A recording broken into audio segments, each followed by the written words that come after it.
안녕하세요. 엠마입니다. 처음 마르코 복음을 읽기 시작했을 땐 정말 조금 두려웠습니다. 익숙하지 않은 성경 말씀을 낭독한다는 게 조금은 낯설고 어렵게 느껴졌거든요. 그런데 한 장 한 장 읽다 보니 지금은 어느 순간 마음이 조용히 열리고 있더라고요. 예수님의 마음이 저한테 전해졌다고 할까요? 예수님의 따뜻한 말 한마디, 손길 하나에 아픈 사람이 나음을 얻고 외로운 이들이 위로받는 모습을 보면서 저도 모르게 눈시울이 붉어지곤 했습니다. 기적이라는 건 멀리 있는 것이 아니라 그분의 사랑 안에 있었구나, 이렇게 조금씩 조금씩 느끼고 있습니다. 가끔은 너무 놀라 숨을 멈추기도 하고 어느 날은 마음이 더 차분해지고 따뜻해지고 이런 것을 느꼈습니다. 마르코복음 8장까지 걸어온 이 길은 그저 읽는 시간이 아니라 예수님을 조금 더 가까이에서 느껴보는 마음의 여행이었습니다. 이제 마르코복음 9장을 읽으려고 합니다.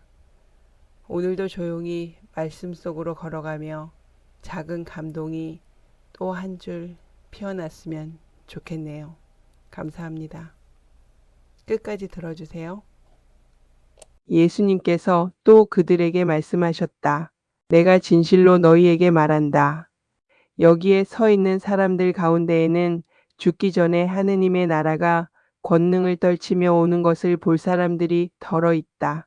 엿새 뒤에 예수님께서 베드로와 야고보와 요한만 따로 데리고 높은 산에 오르셨다. 그리고 그들 앞에서 모습이 변하셨다.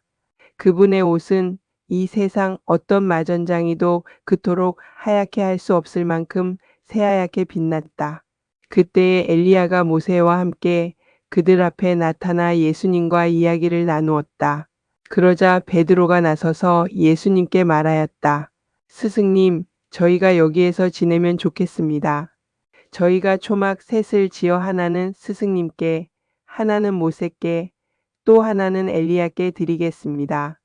사실 베드로는 무슨 말을 해야 할지 몰랐던 것이다. 제자들이 모두 겁에 질려 있었기 때문이다. 그때 구름이 일어 그들을 덮더니 그 구름 속에서 이는 내가 사랑하는 아들이니 너희는 그의 말을 들어라 하는 소리가 났다. 그 순간 그들이 둘러보자 더 이상 아무도 보이지 않고 예수님만 그들 곁에 계셨다.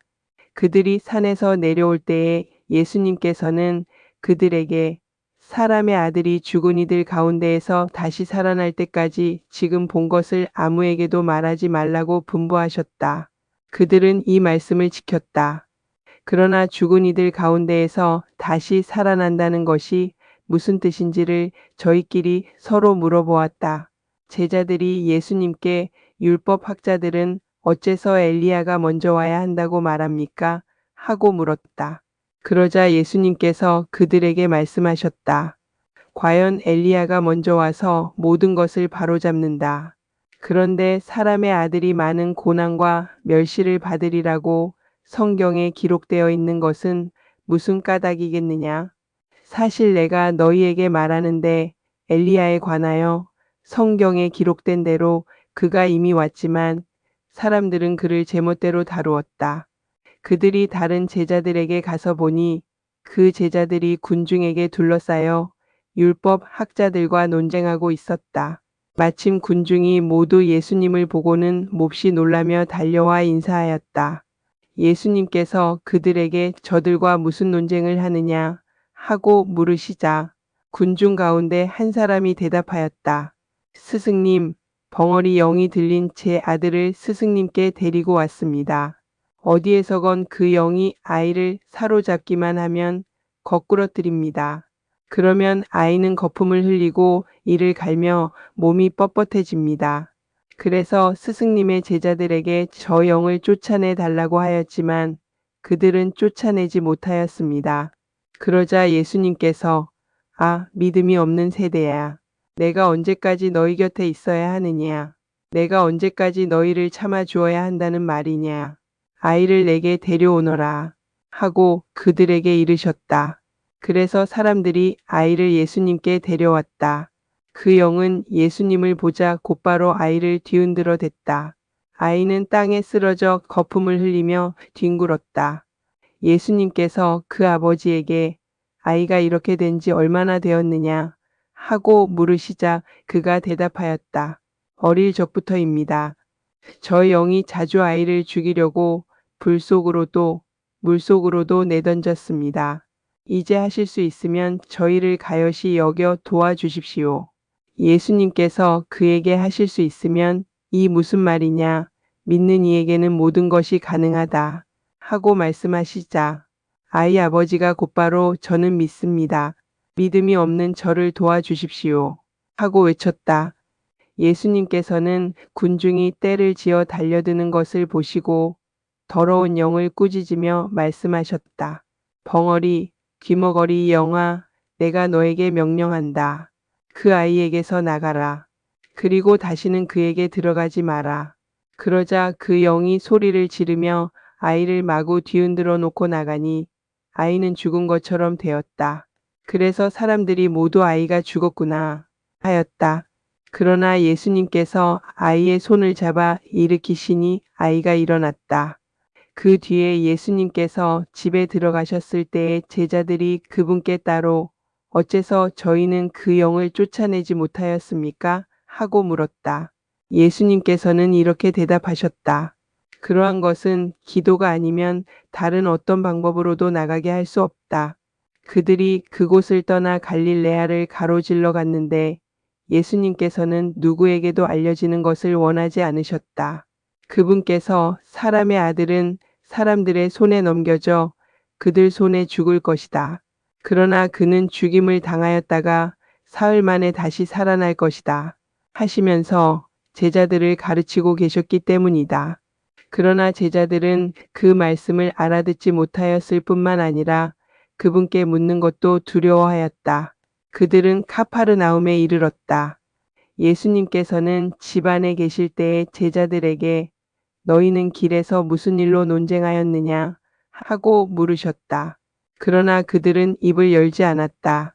누가 가장 큰 사람이냐 하는 문제로 길에서 논쟁하였기 때문이다. 예수님께서는 자리에 앉으셔서 12 제자를 불러 말씀하셨다. 누구든지 첫째가 되려면 모든 이의 꼴찌가 되고 모든 이의 종이 되어야 한다. 그러고 나서 어린이 하나를 데려다가 그들 가운데에 세우신 다음 그를 껴안으시며 그들에게 이르셨다. 누구든지 이런 어린이 하나를 내 이름으로 받아들이면 나를 받아들이는 것이다.